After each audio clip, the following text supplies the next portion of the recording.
যখন ইসকন আসে তখন ধর্ম ধর্ম সংখ্যালঘু সংখ্যালঘু না, এদেশে হাজারো হিন্দুরা আছে যারা এই মাটি এবং মানুষের কথা বলে, হাজারো হিন্দুরা আছে যারা দেশ নিয়ে চিন্তা করে, যারা নিজেদেরকে দেশের নাগরিক মনে করে।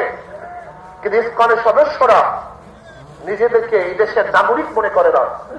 যদি তারা এই দেশের নাগরিকই মনে করবে, তাহলে তারা কেন বিবৃতি দিবে যে ভারতের অবশ্যই হস্তক্ষেপ করে এটা সমাধান করা উচিত? এই বিবৃতি কেন দিবে?